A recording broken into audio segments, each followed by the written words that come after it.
Welcome to episode 10 of the Footism podcast. And as you can see, we do not have our best host, Nitin, here. So I'm going to be in charge of the game today. And I just thought because I haven't really hosted a game on a podcast before, I thought we could start off with something easy. And we're going to play this game called a football rondo that's quite popular amongst a lot of people nowadays. Like I see them playing it like in person, online. So the way rondo works is each person starting off with, let's say one person says the name of a club, the next person says the player who plays for that specific club, and then we go on. Then next person will say a club that the player played for, and then the person will say a name of a player that the previous club was. So we keep going. And if anyone can't think of a player or a club, they're out. Pretty simple. So we play one round, see how long that lasts, and then we can play another one based on how much time that took. Okay? So let me just start off, I guess. I'm going to say, to start off, Arsenal. So let's go me, Abhay, Abhishek, Rafael, and Satya. So Abhay, go next. I said Arsenal. I'm gonna go easy. I'll say Okay, Declan Rice. Eze. Okay, Now West you- Ham. West Ham. Okay, Rafael. Grealish is No. was it Oh my Grealish? god. No. No. Well, we'll give you another chance. Okay. Do Think you want of me to start? No, not. They keep going. See, it's still West Ham. I'm giving you another turn because it's like, I'm guessing you didn't get Grealish, so let's keep playing. So for West Ham, think of old big team players, like someone who played for United, if you know anyone. No? No. Now that I just fell straight on a La Liga fan. Okay, cool. Okay, fine. Never mind. Satya. Okay, fine. Rafael, you're out. Okay. Satya, West Ham player. I'll go with my fellow German striker, Niklas Füllkrug. Niklas Füllkrug. Okay. Did he? Okay, so I have to say a club that he came from. So did he come from Not Frankfurt? necessarily, right? No. Okay. What? I'm out. I have to say a club he played for. Yeah. Oh wait, AC Milan. Okay, I'm just gonna. And he plays for AC Milan now, so I can say that, I guess. Yeah. Can I? Not Good one, Arun. necessarily. Thank you. AC Milan. So Abhay says something with AC Milan. Okay, let's make it a little interesting. Alejandro Okay. Pato. But Chelsea. Nice. Oh. Easy. I don't think he knows anyone from Interesting. Chelsea. I'll Millions go of. with let's go with Carney Chukwemeka. Easy. Are you serious? I have No, no second. idea. Second ones are always Are you talking about football players? We need to fact check that. We need to fact check that. But I have no idea where he came from. I don't remember. Easy, it seems. I'm out. I don't know where he came from. I'm gonna say Fulham for fun. I don't know. Did he play for Fulham before that? He So, played for I'm out. Borussia, right? Dortmund. What? Dortmund, Borussia Dort- Yeah, correct. Correct. Aston Villa. Yeah. So Okay, now basically, yeah. So Yeah. now, Abhay's turn. You said Dortmund, Abhay. Now, yeah, Dortmund. Dortmund, I'll go for Paco Alcacer. Thank you. We were just talking So- about Valencia players last week. I think he's played for Valencia. He used to be this that streets will not forget. Enough. Okay, Valencia. Abhay. I don't think he played for Valencia, right? He played for Villarreal. He did play for Valencia before. Yeah, I think this was like long back, like back when I was. Fact check. What? Okay, go on. Yeah, he did play for Valencia. Before Okay, he cool. joined. Okay. Abhay, Valencia player. Unlike, It's difficult. Yeah, it's been so easy that we got two Premier League players out. Ramzan, no? Ram- Who? Ramazan, I think. No, Yeah. no Ramzani, no. Rafael, you have to check if Ramazani plays for Valencia. I think he's playing. It's like, okay, a Puerto Rican player, Enrique, some Enrique. It's like that. Check. Yes, Oh, yeah, check. Rafael, Yes. Checking. you're not. You're on. Yeah, just check. Thanks. Is it Larji Ramzani? Yes, Ramazani. He did. I He did had- play for. 3 Valencia players with me. Now you said one. I had Mamadashvili, I had Silesan, I had Kerishev with me. No, Jordi Alba. don't give the excuse. Now you have to think of a club that Ramzani played Ramzani for. played for. I don't know the brother. I'm out. Satya, Maybe I'm out too. So then, Or glory, Manchester United. yeah, okay. Abhay wins that. Crazy. Okay. I just want to confirm if he was that United graduate. Yeah. Why would he? You thought Abhay said it like United fans No. said it. So I am Fair enough. Satya. I Okay. am the truth. okay, we played. That was pretty quick. So we can do that. We can do one more round like that. The cricket, Abhay won that, but it's like really intelligent way of saying it basically. So someone else start if you want. Same. How to say it? Rotation, but someone else start. No, let Abhay start. He won it. Okay, Yeah. cool, smart. Yeah, Abhay start. I have to start with the club. Player Yeah, or perfect. club. Player club. any. Actually, yeah, anything, yeah. But don't Google a random player and all. Alexis Sanchez. I'll start with the Okay. player. Udinese. Sorry, Nice. Udine- Rafael Udine. I didn't get that. Udinese. It's a Italian Italian. team. I give up, dude. What? Who do you want me to name from Udinese? No Barcelona or Arsenal. Udinese. There I is give one. you a game. There There is. is. Abhishek, Right. Abhishek, don't give me. Okay. I've seen that symbol, bro. Udinese. That's it. The green football one. That's it. That's all I know about that club. A wild guess then. Let's see if you get right. Spanish. There is some Italian guys there, but I don't remember the names. Okay, let's. After Rafael, it's.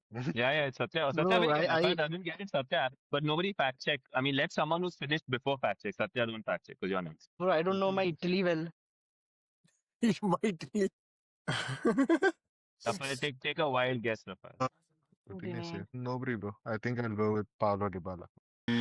That's Bro, Palermo. that's actually a very good guess. Good shout. Parma.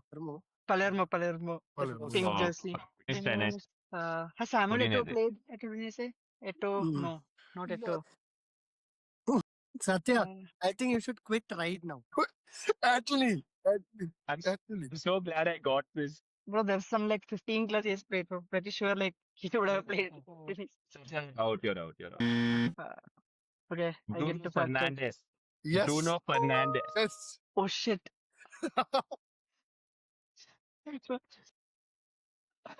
Satya. Remove the jersey. Burn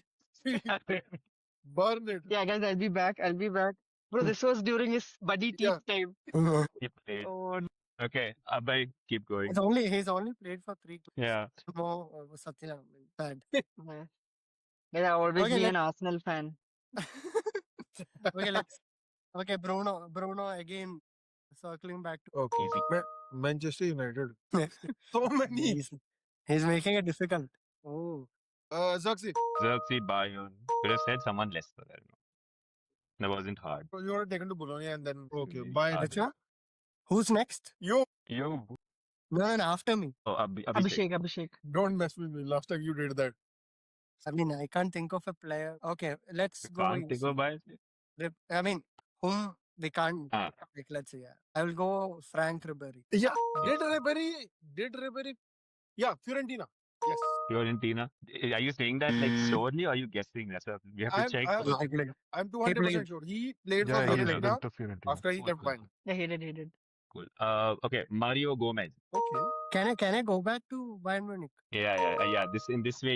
Because of how it happened, you can. Bayern. You don't know anyone else. No? Okay. I mean, I can't think of any other club. I'll towards the give end an of his easy. career. I'll give an easy one. Mario Götze. Götze. Okay. PSV. Okay. Easy. Noah Lang. Okay. Nolan. Napoli. Damn. Okay. How to make this difficult? I can't think of any ones that you guys wouldn't know, so I'm just gonna go easy. De Bruyne. Wolfsburg. Wolfsburg. Mickey Van de Ven. You said Spurs. Yeah. But, yeah. Jet Spence. Jet Spence. I know this. The place was literally before Spurs. Jet Spence. Genoa. Good. Was he actually? You Or did? is just, I mean, I think I'm good. I'm getting knocked out. yeah, because if I don't get Genoa, you're next. Someone I don't know. I'm just gonna go with a random Italian for fun. Pirlo. I don't know. Has Pirlo played for Genoa? I don't think so. Ready? There's a bunch of Italian teams. I don't know. I'm just trying. No, he's Am I having out? played That's for- fine. Yeah, he Cool, hasn't played. thanks. I'm out. Yeah. You meant Perin played for Andrea Genoa. Pirlo, right? Yeah. Yeah, you're out. Sorry, Abhay, what did you say? Mattia Perin. Perry. Perin. P-E-R-I. Juventus second goalkeeper. Yeah. Yeah, Perry. He has. He has. Okay. Wow. What the hell? I'll Abhishek, you can do the funniest thing. You can do the funniest thing ever, like right now. I just know Juve. I'm sorry. Yeah. That's That fair. counts, that That's counts. fair. Yeah. That's fair. Because he said it. Abhay, give it off. Yeah, don't worry, it counts, it counts. Yeah, Abhay, keep going. wait. Just 1 second. I just wanted to know. No. I'll save it for later. Sorry. I'll save Yeah, it for exactly. Don't give more clues. Don't give more clues. Yeah. Okay, Abhay, you need your own making. Oh, that's Ah. okay. I knew it though. I knew it. Abhay, is he there? Yeah. I'm here. Yeah. Okay, I'll go easy. Carlos Tevez. Tevez? Okay. Boca. Go now. Cavani. Cavani goes to Palermo. Paulo Dybala. Dybala, Roma. Full circle. Roma. Mehdi. Benatia. Marseille. Check it though. I think he's played. He's Marseille. Benatia. He's director also. Marseille's director, but I just want to be sure. He has. And check his Roma also, because he's played for Juventus, I'm sure. Yeah, he yes. played for Roma. He has played for Udinese as well. Oh, Okay, he's so Marseille. For next time. For next time. Now Marseille, right? Don't. Okay. Just looking for a player. Actually, that's too easy, Satya, who you're thinking. Yeah. None of us thought about it. I have a player in mind, but I don't know if he played for Olympique Lyon or Marseille. So, so I don't want to take risk. You guys have played for so long. I think any risk right now will be the world will understand. Our Yeah. 3 viewers will understand. Let's let's go Gurkov. What? Probably played for Don, I guess. Please check it. Before I can be the winner or I can be the loser, whatever it is. Anyway, this game has to end. So I have to go for some tough player. That's it. Fair enough. Who did you even say? Gur. Yeah, G. I mean, I don't know if the pronunciation is right. Gour Cuf. Oh, no, I think I know what you're trying to say, but that's the wrong Oh, name. he hasn't. Yeah, He's it's played for Leon. Yuri Nice. Delta. Abhishek wins. Oh. Nice. I mean, you both won, so that's pretty fair. Good job, guys. Okay, that was tough. And I thought that'd be a pretty cool way to slide into like other things, but that I don't know how to go from Gurkov to anything. So we're just gonna straight off say that now the game's done. And I thought we start off with what everyone wants to talk about and discuss the manager sacking that happened in the past 5 days. 2 big managers got sacked. As there are 3 United fans here, let's start off with that. Let's start off with what just happened today on the day of this recording. All of us just woke up and Amorim was sacked. He was just gone from the club. Apparently, it was because of some comments he made yesterday in the post-match press conference.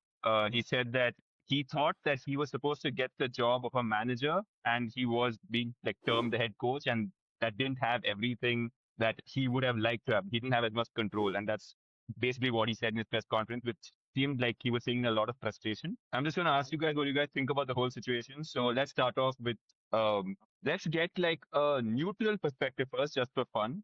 Abhishek, do you want to tell us what you think about this? Because I'm sure the world's heard about United perspective. I just want to see hear something coming from a Liverpool fan. What do you think about this? Okay. So again, off air also we were talking about this. I'm more into from a football fan's perspective. It literally I'm very at a crossroads in terms of this. Okay, where is this power struggle going to happen? So now we have a whole new hierarchy with directors. United were immune to directors until a few years ago. Now they've got their own structure with Wilcox and other guys in. I don't know the other's name. So okay, now the thing is okay. You just say you disagree something with the executive structure above, and then you get shunted out. I don't know if the promises were broken to Amorim also, but he also needs to remember that when he was announced as a head coach, not as a manager. One thing, and yeah, of course, his stubbornness to play 3 at the back. Okay, recent games he had changed and also all those things.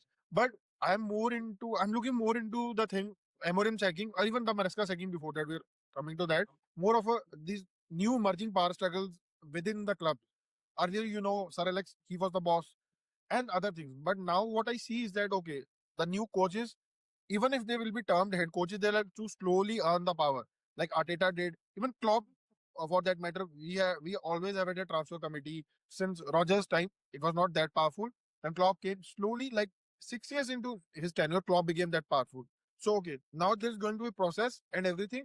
But personally, okay, there are things which should not be said to media. But I don't think if you're disagreeing about some transfer, okay, Maresca said, I want a centre back, I want this defender, I want experience, and then you sack him for that. I think that's stretching things a bit too far. Cool. Yeah. I mean, like, that's why I said I want a neutral perspective. Thank you, because you didn't really go into how you were feeling, but more what you thought about like the board hierarchy. And so thank you about that. Satya, what do you think about your manager being sacked? Yeah, I think with United, the fans, the rift between fans and the board, I think it's never ending, and I don't think it's any different when with Ineos and with the SJR. I think it feels like coming from a man who feels like he follows a cohesive strategy. I think he has got this decision quite wrong with respect to Amorim, and it is more to do with a state of panic and rather than something to do with the footballing philosophy or the performance. Because if it was totally based on performance, then it should have been long back. Because having backed the manager who in his first season finished like around 15th and then went on to lose a major cup final like Europa League final against Spurs, that he should have drawn the line there. Like if it was purely on a performance, like based on performance. But here it looks like he made the decision that's best for the board and not for the club, like in terms of business. Like right now, it feels like you're not supposed to have a voice against the board. Like, and I think that's the same thing that happened here. And I think even Amorim had felt that okay, he was not backed properly. Having been interested in a player who had a release clause of 65 million, and suddenly you don't have funds to like to go into the market. So I think from Amorim's perspective, he might have felt that he is probably being let down. And yeah, I think having a voice against the board, I think gets you nowhere. I guess at United and immediately shunted, just like as rightly said by Abhishek. Yeah, no, obviously that's why I feel like you're just saying a lot of things that a lot of United have been saying, so fully fair thoughts. Abhay, anything? I always had doubts on the sustainability of this formation and tactics when it comes to Amorim, but over the past 2 weeks or 3 weeks, I've been optimistic because he started changing things both tactically and formation wise. So mm, I'm pretty much disappointed because this sacking came at the wrong time, I would say, and it has nothing to do with performance, as Satya rightly mentioned. But the problem is, so for example, if it came from an efficient management, let's say probably a city management, I would have been fine. But in yours, they already have gotten 3, 4 decisions wrong. Dan Ashworth, then Ten Hag. Ten Hag's not sacking, then now Amorim. So I don't know how it's gonna pan out, but pretty gutted. Let's see what happens. That's all I can say. To be honest, in simple words, I am totally done. Very fair. But yeah, no, definitely. But Rafael, any thoughts in general? I mean, I know you see like an outsider who doesn't like United, or you love to watch United fans suffering. Any thoughts about this when we get? Uh, I think this is our fourth manager sacked in 4 years. That's crazy. So yeah, any thoughts? yes. So I feel all these decisions are very, short-sighted and not long-sighted. Because forget the immediate football. If you look at it, like you said, there are a lot of managers changing. And as far as I know, you guys have been a mid-table team for quite some time now. And when you guys were growing up, I'm pretty sure y'all saw the good football that Man United was playing. So if you guys don't get a long-term plan right now, you're going to lose a generation of support, at least from overseas, if not in England.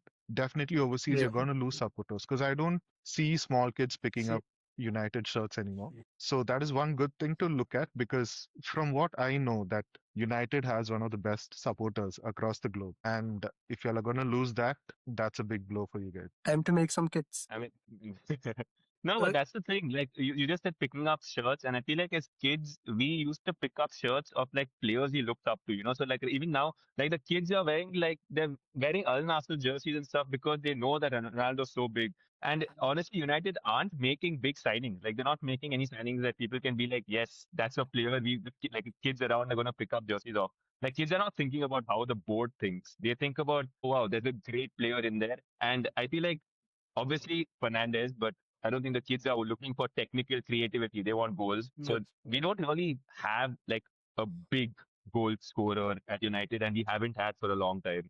So I feel So, like, yeah, I think that's one of the first things they should change. Yeah, sorry. or yeah. just play well. Okay. So yeah, me coming in. Just I was basically preparing for this podcast. I was listening to a few podcasts before that. So there were a few United fans who were saying that okay, before Ten Hag got sacked, you basically flirted with every other manager in Europe, and then you gave him 200 million. I don't know if the contract extension was then. I don't know when it was, but you gave him 200 million. Then you sack him 3 months into the season. I think 11 November, November somewhere it was. Then you and I remember a lot of United fans saying, okay, maybe the spending we have done for defenders and it is more suited to Amorim. So now Amorim comes, worst ever Manchester United finish in Premier League. He's not said. Sir Jim Ratcliffe says, okay, Ruben is our guy for the next 3 years. You give him, I think, another 200 million this window, and now he's sacked. Where do, where do, like, Manchester United is an institution. Forget my what rivalry, Liverpool United. Forget it. It's an institution, and they're just treating it like any other toy in their billionaire consortium and all those things. Doesn't work. So you know how in like universities and stuff we say like if you're not a university, it's deemed to be a university. I think United is going backwards, but it was a football club. Now it's not yet not a football. It's deemed to be a football club. I think because what is it like? It's all we're all going backwards in every sense. Like you said, right? Signings. Anyone that we think about would be a good fit for United, the club doesn't seem to even look at. Yeah, I don't know what's happening. And on the other end of things about signings, Chelsea signs everyone they see, anyone that the manager wants, anyone that they think is a talent for, I don't know, Project 2030. And Maresca was actually doing well, right? Like I used to actually when Amorim like and Maresca like when they came toe to toe, I was like, okay, I envy Chelsea a little bit. They got a decent coach, and then I don't understand. Like Chelsea just have like a few bad games, and they decide, okay, like whatever, let's sack him as well. He said something about like in his press conference. Also, he said he had the worst 48 hours of his life because there were like I think conversations. What do you guys think about that? Like basically a manager doing well, and then just if it's like 5 games, if like you know not going so well, suddenly things are just up in the air. Okay. Again, going back to the same point, right? I don't think it's the performance. It's again the relationship with the board. So the comments that he made, I mean, we all saw that he was not actually sick after the Bournemouth game. He just Mm-hmm. was not in the right mood to give the press conference and all that. I mean, manager get all the support. Manager, and if it's Amorim or Maresca or anyone, he has to. Yeah, relationship with players is one thing, but relationship with board is also really important. So if you can't have a good relationship or if it gets ruined in between, it's better to leave or it is highly likely that you will get sacked. So it was not a surprise, and I think it's not based on the performance. So no more comments. Yeah, yeah. No, that doesn't seem like at all. Yeah. So Sorry. yeah, so a few articles which were doing the rounds. So there is a stat: 92 games, 55 won, 16 draws, and 21 defeats. Two trophies. And what? It was a top four finish last season, right? So again, it's an exercise in for the survival of the board and their plethora of directors who were handed out 6 year contracts last year just for finishing fourth in the league for Chelsea. They were handed 6 year contracts. So there are different explanations coming out. Of course, Maresca would have been a martyr if he wouldn't have held those talks with City and Juventus for that matter. He informed the board, of course. Then board got the excuse. So there are different stands coming out of this whole fiasco that okay, Maresca wanted to play certain players more. He ignored the advice of the medical team. So, for example, he took Cole Palmer off. He had to because of the medical team. And then the supporters start thinking you don't know what you're doing. Those sort of things. And then also some sources are also saying that the board, basically the medical team was working in accordance with the board, so that if the player plays a little more, who's coming from injury, might get injured again, it might impact his transfer value. So there was this athletic very beautifully put this out that in Chelsea's case, player trading seems to be an end in itself. It's not to achieve to go to achieve something bigger. Maresca was totally looking towards basically building a Premier League challenge this time around because the team performed very well, exceeded expectations in the Club World Cup. So you need few experienced heads like Thiago Silva's of your world, those type of players.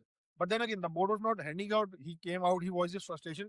Okay, the form was having a little dip, but it is expected of a young team. We're all growing together.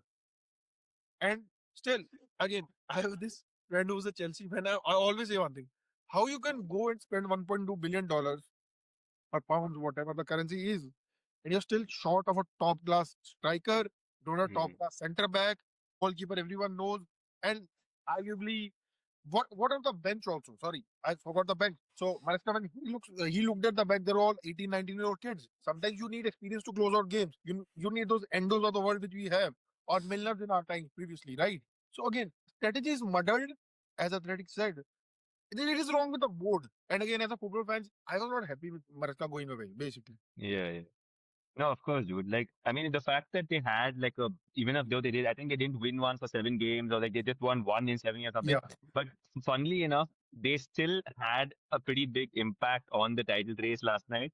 Like, but they beat, like, no one expected them. Like, interim manager comes in, he's an about under 21 coach, and he still manages to get a point against Pep, who everyone was hoping, like at least the non-Arsenal fans were hoping would stop Arsenal from getting to the title. And now suddenly, even though City had, like, I think they haven't lost a game in a while, but they've drawn their last 2 games, Yeah. and because of that, Arsenal have suddenly gone 6 points ahead, I think now. So 6 points is like in November, October, November, I think that happened once. They were 6 points ahead. And now suddenly they're 6 points ahead again in Jan. And I feel like that pattern, if it sticks, then Arsenal can definitely win the title. Obviously, based on how well they keep holding up this thing. But yeah, it's like, what do you guys think about basically one thing is City dropping points, and two, how Arsenal has done lately? What are your thoughts on like the title challenge or so right now? Let's go with Satya. Yeah, I think we are halfway through the season, and I think I fully feel that this is Arsenal's title to lose now because they're 6 points ahead and they're playing Liverpool at home in like 2 3 days time, and this is the best chance to like get extend their lead or like keep pushing because eventually I think down the season I think we are Aston Villa are going to run out of steam, and Hmm. realistically I think it will only be City that could still like be a contender for the title because we all know how The rest Pep's of us are. run and the rest of us going Pep's run after Christmas and how the rest of us are playing. And also keeping in mind, I think City, I think they are all four competitions right now. Like I think the next few games, I think they'll be playing FA Cup, they'll be playing the League Cup, they'll be playing Champions League and Premier League as well. So keeping that in mind, I think it's Arsenal's title to lose. They have to win games, and I think at the start of the season there were talks about. I think there was this point where they were just considered like 1 or 2 goals in like like a lot of games, and they were saying, okay, there is a realistic chance that they will concede lesser than Mourinho's Chelsea Sure. back in 4-5. But right now, I think they've already considered 14 goals. I think the last few games, I think I've seen that there are conceding goals, but I think right now that their focus should be fully on winning the rest of the games and like not dropping points anymore. Mhm. Because I think it's realistically only the City are the ones that will be hunting them down till the end. Oh no, of course, yeah, that seems like it at least. But Aston Villa is there too, and they're not too far off. I mean, I know Arsenal were the only team to beat them like after 11 game run, but Yes. Yeah. I think that's the only difference that Arsenal made. Like before that, Aston Villa was like they beat 11 teams in a row. That's crazy. So, Abhay, what do you think? Like, do you think anyone can catch Arsenal? I mean, from the beginning of the season, I've been telling like this is Arsenal's season. Same. Arsenal's gonna win. I'm gonna. I mean, have I changed my opinion? No, but City. I mean, more than City, Arsenal has quite surprised me because the way they started and how they are playing now at the back. I mean, I know they have had their injuries and Gabriel is back now and Saliba is also gonna play soon. So it's not. I mean, I think they are gonna improve from now on, and the 6 point gap is. I think it's gonna stay and it's Arsenal's title to lose, as Satya already told, and I've always told. But I, I really want a close fight so that it's interesting because as United fans, we don't have anything else interesting in our lives. So I think we can see an interesting title challenge at least. Yeah, and that's all. No, fair enough. But like you were saying, like Arsenal's going to stick with the 6 point gap, and I feel like the places that they usually do or could drop points, like the previous Aston Villa game when they lost to them, is against big teams, and their next game, like Satya was saying, is the big team. So Abhishek, what a Liverpool fan, what can do against Arsenal in this form right now on Thursday night for the rest of the people who don't want Arsenal to win the league? Uh, let me just build it towards the game. For the online Arsenal fan base, it would I'll dive if they win the league. I'll hate it if they win the league because the fans will be unbearable. But Hmm. something about Arsenal tells me this season that they have got they have got what it needs, what it takes to basically win a league. Villa, they just lost like a few weeks ago, and then they smash Villa 4-1, and all those things. Their squad players are doing very good. Okay, Odegaard was out, there were issues, but then again, that scoring goals from anywhere, own goals, penalties, corners, free kicks, everything.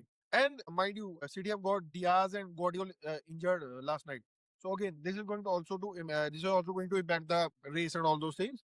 And coming to us, okay, if we somehow win at Emirates, going to be what, three points gap if City win their game, right? But then Mm-hmm. I don't have much hope for us. Okay, our players are injured. Slot is not able to get the balance right, and morale is very up and down. But it is also true that we had a victory against Madrid where we actually dominated the game. It came on the back of a lot of losses. And I remember on the pod, I actually made a prediction against Madrid of a 3-1 loss. So I'm still sticking to that. Okay, we might lose 3-1. I don't want it to be worse than that. It could be the way Arsenal are playing. With this team, anything can happen. It brings me of the 22-23 season where we're defeating Bournemouth 9-0, then losing to Forest 1-0, defeating you lot 7-0, and then not qualifying for Champions League and those sort of things. So I expect the unexpected from my team this time around. But still a loss as my prediction. No, fair enough. Yeah, yeah. I mean, the fact that I think at the time it's coming, like Arsenal, the way they built up right now, if Liverpool can somehow pull off anything, even if it's a draw, I feel like the rest of the Premier League will be very grateful because as soon as that the points tally starts dropping, like the gap, everyone starts thinking, oh, okay, cool, now the slip is coming, now the slip is coming. And then somehow I feel like Arsenal will be able to get that back if they just beat, let's say, City or like Aston Villa in the next coming days, basically. Yeah. But I just want to understand this. Like I'm asking you as like a Liverpool fan, from like where you guys were at the beginning of like at the end of last season when you won the title, and now the mentality that Liverpool has, like did that change throughout the season? Like I feel like at the beginning of the season, you guys are like, yeah, I'm going to win the title, and now your thing has been okay, like top four is good enough, or do you feel like Liverpool can somehow be like we can at least come second? Do you think that mentality is still Actually, what happens is that barring the Premier League TV revenue, there's no difference from second to fifth essentially now. So that you true? True. want to go to Champions League, that's it. A disaster will be to going to Europa League or worse than that. What happened is that till I think I'm not lying, till Arsenal smashed Villa, I'm still conjuring up permutation combination in my mind. Okay, Arsenal lose this, City lose this, we win this, and this happens. And what we Yeah. did, we go and draw to Fulham and all. And I think the newest draw against Leeds also. So again, that was not part of my script, but that happened. So, No, fair enough. but to be realistic, I think I had given up on that title at least three weeks ago. I had given up. So basically, Okay. so I had given up it on that. But again, I don't like to be in that conversation. Okay, just top four, top four, top four, because a lot of the Premier League form has to do with the Champions League form also. If we are going up and down, we can't go further in the Champions League also. So those sort of things. Okay. No. Yeah. So Yeah. I think we are happy with okay Champions League here, and then going further in the FA Cup and in the Premier League, and then going further in the FA Cup and the Champions League. Okay, cool, cool. What is your prediction for the game? I'm asking because you're the only fan here who like from the game basically. What do you think it's gonna be? Be basically be not spanked. That's my prediction. You, you, That's my plea to my players. Don't get spanked and smashed around the park, because if it starts to get ugly, it will be very ugly. okay. So basically not a 5-0 or something. Okay. Satya, Abhay, predictions? I'm gonna go with 2-0 win to Arsenal Okay. because It is at because Arsenal's home, right? Or is it at Anfield? Emirates. Emirates. Emirates. Okay. yeah, Yeah, yeah. But 2-0, 2-0 okay. because I have double Arsenal defense in my FPL team. So Sure. Satya? Yeah, I think looking at the past trend, I think they're bound to concede. I think Arsenal are going to win. I think 2-1. And let's not hope it's 3-1 like as Abhishek pointed at the start. Okay. Rafa, just give us a token prediction just for fun. Mm, Arsenal Liverpool, fairly big game. I would say 3-0 to Arsenal. Okay, wow. I hope that happens. I mean, if Arsenal are going to win, I'd rather watch Liverpool humiliated, okay? I don't want Arsenal winning 1-0 and all. It's no fun. So, as a United fan, I hope Arsenal wins like 4-0 if they're winning. But my prediction, I think, is like, yeah, 2-1. I would go with what Satya said. I think it's come like a win for Arsenal, but maybe not too comfortable. So I'd say 2-1. But yeah, moving on. Basically, just before we did this podcast, we were on our football group, and everyone on the football group who watches La Liga were talking about Garcia. And I feel like there is that is only because we only have Barcelona and Real Madrid fans. And in the Barcelona game, Rafael, tell us more. Uh, Garcia, Joan Garcia, basically stood out and had an amazing game. I personally didn't watch the game. I don't know if, but apparently, why was it such a big deal? Why was Joan Garcia like legendary status that day? So this game happened in Espanyol's stadium, and he is from Espanyol. He transferred to Barcelona. So this was actually more of a, you remember the Dembele coming back to Barcelona situation in the Champions League? Yeah. Yeah. So it was similar Okay. to that. There were people calling for Garcia's so and all that, and that's why it was a very highly anticipated game and all that. And he went on to perform really, really well. And I think they had more shots on target, Espanyol, but our man stopped everything. And there's this one particular stop. I forgot who the forward was. He gets the ball in the D, he tracks and he pushes away from his hand. Like it's really, really good. But yeah, a man of the match performance, I would say. But yeah, not to forget, the other ones were the ones chipping in, especially Furman and Olmo. So they are very impactful vertically, especially in the final stages of the game. So yeah, a good time to be a Barca fan. And I think they're finally getting in the groove, especially in the second half of the season, which we want. What was that? There was one like yeah, like a bit point out. There was a specific push, right? Like what was that on? Was it Gerard Martin? I think, right? Martin. Yeah, Okay. Gerard Martin. Yeah. Yeah. Not Martin. What was that all about? I just see the reel. Like I mean, my brother told me about it. He said he pushed his own player, but can you like explain why did he Yeah. push Gerard So the Martin? Espanyol player took a shot, Garcia blocked it, and the ball bounced and was bouncing in front of Garcia. And they were coming in for the rebound, the Espanyol players. And Garcia was a bit far and couldn't, reach the ball. So there was Gerard Martin in front of him. He pushed him, and Gerard Martin fell on the ball and it bounced away. Clear the ball. Nice, nice. That is like so. My brother saw that, and he asked. He was like, "Isn't that a foul? Like, if a teammate punching another teammate is a red card, why is this not a yellow card? Because you can't push players." So Uh, I was like, basically, it's I'm not. I mean, yeah, so, like it's. I understand the rules of the game, obviously, but it's funny to see that happening. But I would call this maybe it would go under the term anti-football. Like, it's technically completely legal, but pushing your other teammate onto a like opponent is not a foul because the teammate didn't make the foul. The person pushing was pushing his own teammate, so it's all fair and good there. But Yeah, so the thing is, he didn't actually, push him with his hands. He tried charging at the ball. Martin had come in the way, so he just charged at him and pushed him away. But yeah, it was nice. okay, fair. No, Yeah, I get that. Yeah. Yeah, exactly. Nice. That explains the reel that I've been seeing at least. So and as to there was a point gap between Barcelona and Madrid, I think 4 points now, right? So what do you think about title challenge in general? Do you think Barcelona has a good enough team to like hold up for the next 5 months? Yeah, 5 months. Yeah, Rafael, yeah, definitely. yeah. Because we had a lot of injuries prior to this, and all of them are back now, like I said. And this seems like a proper functioning Oh, team. okay. We have the main starters in Rafinha, Rashford, Lewandowski, and Yamal. And then once we wear out the opposition, Olmo and Fermin comes in and they bring that energy in the attack, along, of course, Mm-hmm. with Pedri and Frenkie at the back. So it seems like a very balanced team, enough depth, and they're very clinical as well when it comes to the final stages of the game. And I think we have that hunger, the same thing we saw last time. And if I'm not wrong, if you compare our current stand versus the last year's thing, we are actually faring better. We are scoring more goals than last year. And last year was fantastic. So I hope we continue in the same and not die out in the semis in the Champions League. So yeah, fingers crossed. No, fair enough. I feel like Real Madrid fans were not exactly happy about how Madrid were doing till now, basically, but they had a great game, right? Like I said, Gonzalo Garcia in this game basically he scored a hat trick, and now suddenly all the Real Madrid fans feel like, oh, they have more players who can score goals.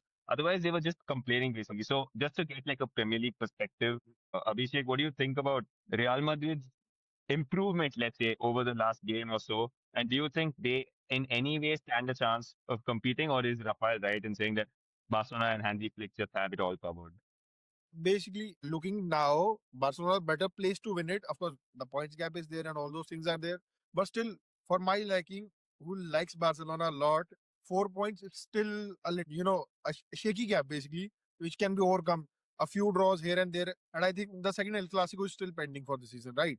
So Mhm. those sort of things are there. And again, still Madrid, anything can happen with Alonso's position is still not secure. And then again, it's what Madrid are, I think they're two games away from a crisis.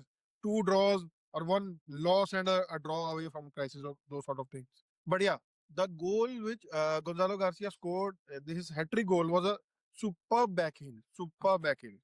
Yeah, yeah. So, yeah, and for the love of God, it will do only good to Madrid to use their academy players, not just increase their value. Fran Garcia scored, Raul Asensio scored, and Gonzalo Garcia, of course, scored. So all goals were scored Yeah. by the La Fabrica. So Graduates. yeah, it looks good. And coming to John Garcia, if it was not clear until now, Ter Stegen has been assigned to the bench. It's confirmed. Wasn't clear, really? Oh, I don't think any Barca fans realize that. No. The way the statements were coming out, even when Ter Stegen got fit, I think Flick said that Garcia is our number one keeper, right? But then Yeah, yeah. performance of this magnitude, where away fans were banned in the RCD stadium, they had installed nets behind Garcia's goal post because in Barcelona's this food markets, Espanyol fans were actually hunting for rats so that they could throw on Garcia. So they had the nets. Yeah, true. And a lot of prohibited items list was there which could not be thrown onto the field. So all those items were prohibited. And in that, the club he joined as a 15-year-old in Espanyol, made 67 appearances for them, and then basically went on. It was super performance. And Rafael was talking about that particular save. Again, I have got the name of the guy, the number 9 for Espanyol. So, okay, we all see all those sorts of saves where basically there's a shot, a goalkeeper takes on the face or all. This save, when you see it in slow motion, it's a tap, and the way he has timed it, I think if it was any like timing was wrong, he could have gotten a red card or something. It could have happened to that sort. There could have been a foul, I feel. He timed it beautifully and just a gentle tap, and it was a save. Yeah, And the commentary, when you hear the English commentator saying, you can actually realize, okay, a superb save, and that still rings in my ears. yeah. Amazing. And just to brag about, I've got a selfie with John Garcia. Yeah, you showed us that. That was Yeah. really nice. So now it will tell a lot more than I'm guessing before when he was not as known. Nice. Yeah, so I think with the next podcast, we'll take it forward and maybe discuss the ending of the AFCON as well. But for now, Premier League is heating up. The gap actually in the La Liga is smaller than the Premier League, so I feel like that's heating up more. But yeah, that's was a fun podcast, guys, and thank you everyone who was here and the three viewers that we have, and see you guys next time.